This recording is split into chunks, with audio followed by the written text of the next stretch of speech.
কারণ এই বাংলাদেশের মধ্যে শতকরা 99% মানুষ হলো মুসলমান, ঠিক কিনা বেঠিক? এই জন্য যার যার ধর্ম সে করুক, অসুবিধা নাই, আমাদের কোনো কি নাই, আপত্তি নাই, কোনো বাধা নাই। সে হিন্দু তার ধর্ম নিয়ে থাকুক, আমাদের কোনো আপত্তি নাই। সে খ্রিস্টান তার ধর্মের উপরে সে থাকুক, আমাদের কোনো বাধা নাই। যার যার ধর্ম তার তার উৎসব। আজ থেকে মনে রাখবেন আর এটা মুখস্থ করে নেবেন, যদি কেউ বলে কখনো বাংলার জমিনে যে ধর্ম যার যার উৎসব সবার, এই কথা যে বলবে আপনার পায়ের জুতা খুলে তাকে জুতা পিটা করবেন ইনশাআল্লাহ। সকলে রাজি আছেন তো ইনশাআল্লাহ? ধর্ম যার যার উৎসব তার তার, ধর্ম যার যার উৎসব সবার হতে পারে। কারণ আমাদের মুসলমানদের যে উৎসবগুলি আছে, বছরে 2টা ঈদ, কয়টা হিন্দু ছেলে আমাদের ঈদগায় গিয়েছে? বছরে একবার কুরবানি দেয়, কয়জন হিন্দু বন্ধু আমার সাথে কুরবানি দিয়েছে কিনা? দেয় নাই। তাহলে আমরা কত বড় নির্লজ্জ আর বেয়াপনা হতে পারি, হিন্দুদের পূজার মধ্যে মুসলমানেরা চেয়ারের মধ্যে দেয়া বসে।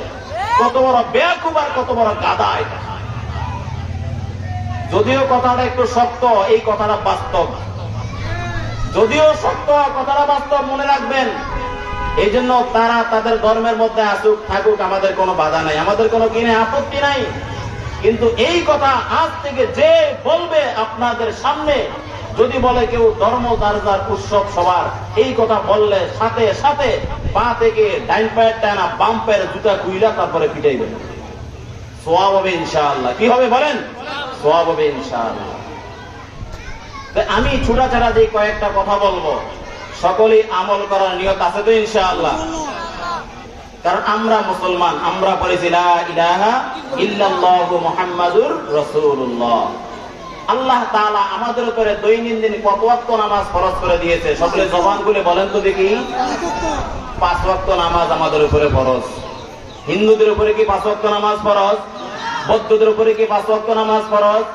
বিধর্মীদের উপরে কি নামাজ ফরজ? তাইলে মুসলমানদের উপরে 5 ওয়াক্ত নামাজ আল্লাহ তাআলা কি করে দিয়েছেন বলেন? ফরজ করে দিয়েছেন। এই 5 ওয়াক্ত নামাজের মধ্যে, এই 5 ওয়াক্ত নামাজ যে আল্লাহ তাআলার বান্দা যথারীতি সময় মতো আদায় করবে, আল্লাহ তাআলা দুনিয়া নামক জগতের মধ্যে সমস্ত কিছু জিম্মাদারি আল্লাহ তাআলা তার নিয়ে নেবেন। সুবহানাল্লাহ। এখন তো আমরা নামাজ পড়ি টুকটাক, ঠিকঠাক না। টুকটাক মনে চাইলো নামাজ পড়লাম, জোহরে গেলে আসরে যাই না, আসরে গেলে মাগরিব পড়ি না, মাগরিব পড়লে এশা পড়ি না, এশা পড়লে ফজরের টাইম তো ঘুমের মধ্যেই চলে যায়। এই জন্য একটু চিন্তা করবেন যে আমি মুসলমানের সন্তান, আমার বাপ মুসলমান, আমার আম্মা মুসলমান, আমার ভাই মুসলমান, আমার বোন মুসলমান, কিন্তু দৈনন্দিন 5 ওয়াক্ত নামাজের মধ্যে কত ওয়াক্ত নামাজ আমি হাজিরা দিয়েছি। আবার শান্তিও খোঁজে, আবার শান্তিও খোঁজে, আবার পেরেশানি থেকেও মুক্তি চায়।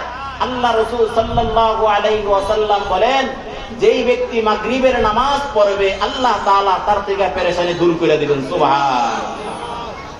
তাইলে যদি এখন বলা হয় আমার ফ্যামিলির সদস্য 5 জন যদি থাকে, যদি বলে মাগরিবের নামাজ পড়ছেন কিনা, অনেকেই বলবে সমস্যা, অনেকেই বলবে সমস্যা। অথচ আল্লাহ রাসূল সাল্লাল্লাহু আলাইহি ওয়াসাল্লাম বলেন কি জানেন? আল্লাহ রাসূল বলেন যে হিন্দু, বৌদ্ধ, খ্রিস্টান, নাস্তিক আর মুরতাদ আর কাফের, নাসারা, বেঈমান, যত প্রকারের বিধর্মী আছে, মুসলমান আর বিধর্মীদের মধ্যে পার্থক্য হলো মুসলমানের সন্তানেরা নামাজ পড়বে আর বিধর্মীদের সন্তানেরা নামাজ পড়বে না। এখন চিন্তা করেন, কার জন্য এত কষ্ট করতেছেন, কার জন্য এত মেহনত করতেছেন, কার মুখে হাসি ফুটাইবার জন্য এত কষ্ট করতেছেন, রাতকে রাত দিনকে দিন কত পরিশ্রম করতেছেন সন্তানের মুখে হাসি ফুটাইবার জন্য। কিন্তু আপনার সন্তান তো মসজিদে যায় নামাজটা আদায় করে না, আল্লাহ তাআলার কুদরতি পায়ে সিজদা দেয় না। এখন বলেন আপনার সন্তান কোন কাতারে আছে? মুসলমানের কাতারে আপনার সন্তান আছে? আমি আর আপনি কি মুসলমানের কাতারে আছি, না কোন বিধর্মীদের কাতারে চলে যাইতেছি?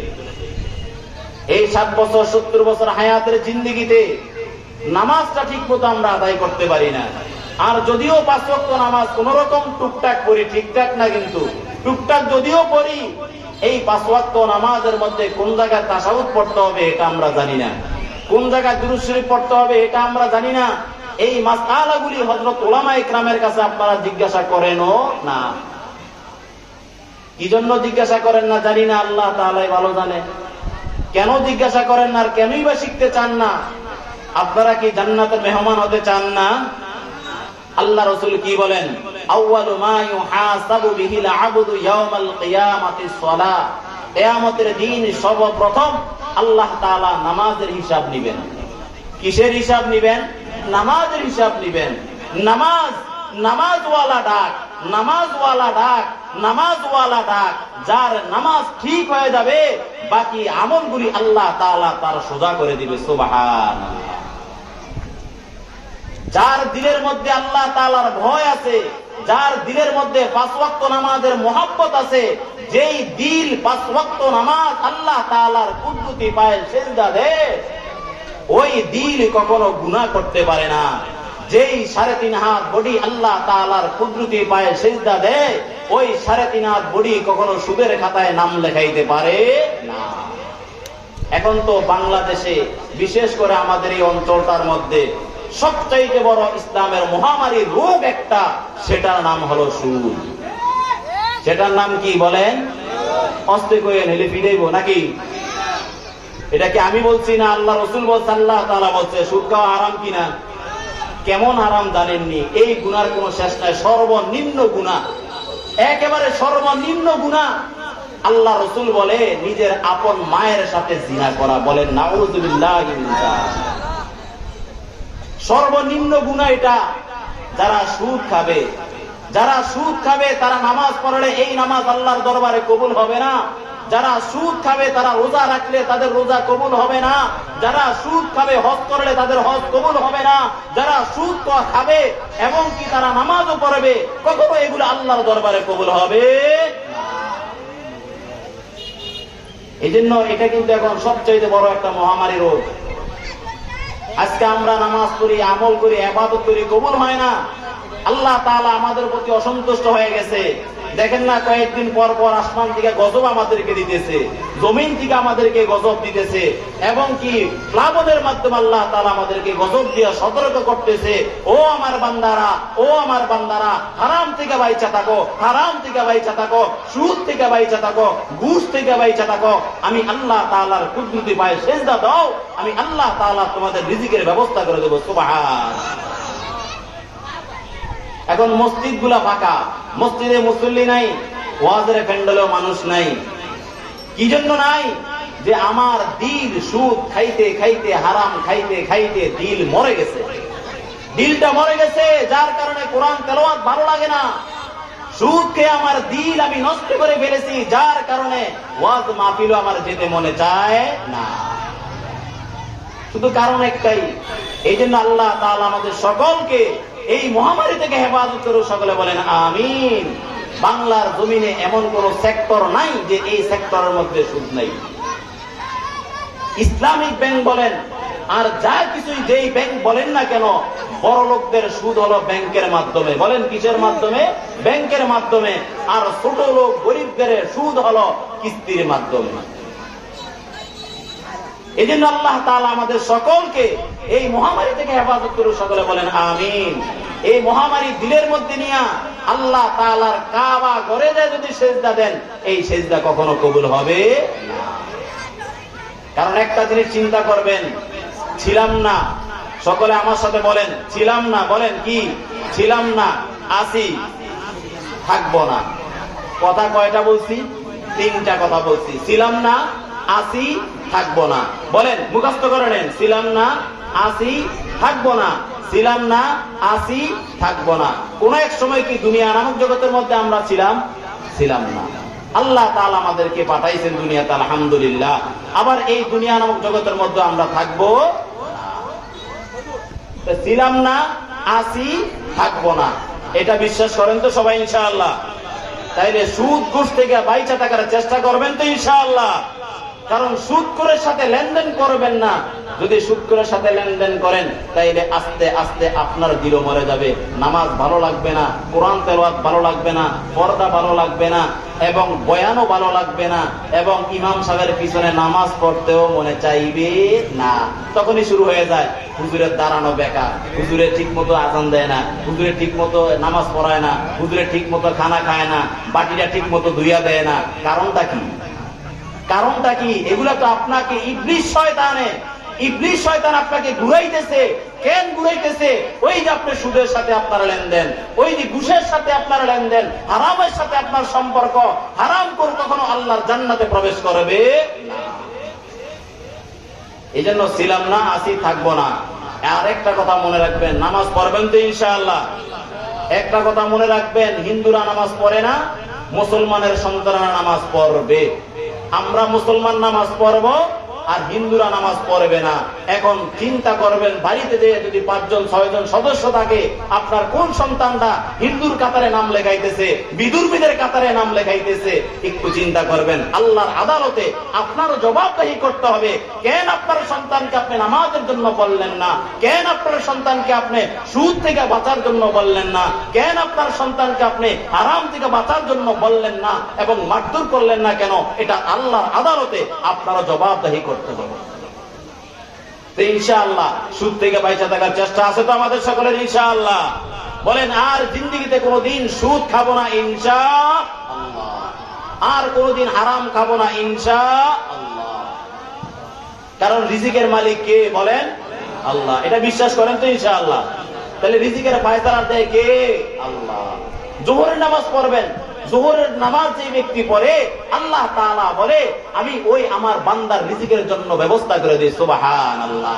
আর যাদের পেরেশানি, রাস্তাঘাটে যে নামাজ পড়তেন, ভাল লাগে না, মাথাটা ধরা, পেরেশানি, টেনশন টেনশন টেনশন টেনশন, বিভিন্ন টেনশন, আল্লাহ রাসূল সাল্লাল্লাহু আলাইহি ওয়াসাল্লাম বলে যে আল্লাহ তাআলার বান্দা মাগরিবের নামাজ উত্তম রূপে আদায় করবে, আল্লাহ তাআলা তার থেকে পেরেশানি দূর করে দিবে। সুবহানাল্লাহ। আবার অনেকে বলি, আইরে মেয়েটা বড় হয়েছে, বিয়া শাদী দিমু, চেহারা বেশি ভালো না, বলেন না?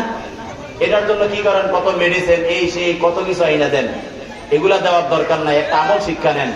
আল্লাহ রাসূল সাল্লাল্লাহু আলাইহি ওয়াসাল্লাম বলে চেহারা যদিও কালো হয়, চেহারার মধ্যে নূর চমকাবে, নূর চমকাবে, নূর চমকাবে। কাদের চেহারার মধ্যে নূর চমকাবে? আল্লাহ রাসূল বলেন, যেই ব্যক্তি ফজর নামাজ আদায় করবে, আল্লাহ তাআলা তার চেহারা যদিও কালো হয়ে থাকে, এই কালো চেহারার মধ্যে আল্লাহ তাআলা মায়াবী নূর ঢুকিয়ে দিবেন। সুবহানাল্লাহ। এখন বলেন তো দেখি, আপনাদের ঘরে কয়জনের সন্তান ফজর নামাজ পড়ে? কয়জনের সন্তান ফজর নামাজ পড়ে? আপনারা কয়জনে ফজরের নামাজ পড়েন? এই জন্য নামাজি ব্যক্তি আছে বলে আল্লাহ তাআলা দুনিয়া টিকে রাখছে মুষ্টিময় কয়েকজন। মসজিদ কত বড়, ফজরের টাইমে মুসল্লি খুঁজে পাওয়া যায় না ইকামত দেওয়ার জন্য। এই জন্য নামাজ ঠিক করেন। নামাজ ঠিক করার আগে হারাম থেকে বাঁচেন, তারপরে আপনি নামাজ ঠিক করেন। দেখেন আমরা নামাজ পড়ি না, আর আল্লাহ রাসূল সাল্লাল্লাহু আলাইহি ওয়াসাল্লামের সাহাবী যা বলতেছে, ইয়া রাসূলুল্লাহ, ইয়া হাবিবাল্লাহ, আপনার এক আল্লাহ তাআলার এক বান্দা, আপনার উম্মত, সে কি করে না? সে ঠিক মতো তাহাজ্জুদ করে না। বলেন কি তাহাজ্জুদ কি? এটা কি নফল না ফরজ? নফল নামাজ পড়লে সওয়াব আছে, না পড়লে কি নাই? গুনাহ নাই। পড়লে সওয়াব আছে, বলেন পড়লে কি আছে? সওয়াব আছে। না পড়লে কি নাই? গুনাহ নাই। কেউ যদি সারা জিন্দেগিতে এক ওয়াক্ত তাহাজ্জুদ পড়লো না, কিন্তু দৈনন্দিন 5 ওয়াক্ত নামাজ যথারীতি সময় মতো উত্তম রূপে আদায় করেছে, সে আল্লাহ তাআলার জান্নাতে মেহমান হয়ে যাবে। সুবহানাল্লাহ। আর সারা বছর তাহাজ্জুদ পড়ছে, মাঝে মাঝে টুকটাক নামাজ ছাইড়া দিছে, ফরজ নামাজ, সে কখনো আল্লাহর জান্নাতে যেতে পারবে না। এই জন্য সাহাবী যে বলতেছে রাসূলের কাছে, ইয়া রাসূলুল্লাহ, আপনার এক আল্লাহ তাআলার এক বান্দা অমুক ব্যক্তি, সে কি করে না? তাহাজ্জুদ পড়ে না। সে কি করে না? শেষ রাত্রে উঠা তাহাজ্জুদ পড়ে না। তখন আল্লাহ রাসূল সাল্লাল্লাহু আলাইহি ওয়াসাল্লাম বলে যে আল্লাহ তাআলার বান্দা আমার উম্মত তাহাজ্জুদ পড়লো না, আল্লাহ পাক রব্বুল আলামিন জানিয়ে দিছে তার চোখের মধ্যে শয়তানে প্রস্তাব করে দিছে। বলেন শয়তানে কি করছে? প্রস্তাব করে দিছে। কি জন্য? তাহাজ্জুদ না পড়ার কারণে। আর যদি রসুলের কাছে দেয়া বলতো যে ইয়া রাসূলুল্লাহ, ইয়া হাবিবাল্লাহ, আপনার এক বান্দা ফজরের নামাজ পড়ে না, শুয়ে থাকে, তাইলে আল্লাহ রসুল তার ব্যাপারে কি বলতো? ওইটা তো তাহাজ্জুদ, ওভার টাইম, ঠিক না? ওভার টাইম, ওভার টাইম না করার কারণেই বলছে তার চোখের মধ্যে প্রস্তাব করে দিছে, শয়তান তার চোখের মধ্যে প্রস্তাব করে দিছে, এই জন্য সে ঘুম থেকে জাগ্রত হইতে পারে নাই।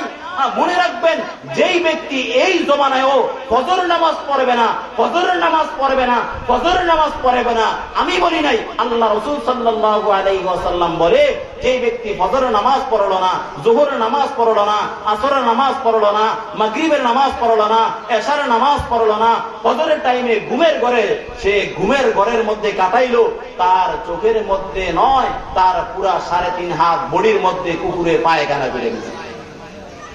কিসে পায়খানা করতে বলেন? মনে করতেছেন আমি কাল্পনিক কথা কই?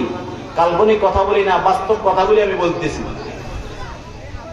কারণ দৈনন্দিন 5 ওয়াক্ত নামাজ, যার নামাজ ঠিক, যার নামাজ ঠিক, ওই নামাজি ব্যক্তি কখনো গুনার খাতার মধ্যে নাম লেখাইতে পারে না। নামাজি ব্যক্তি কখনো সুদ খাইতে পারে না।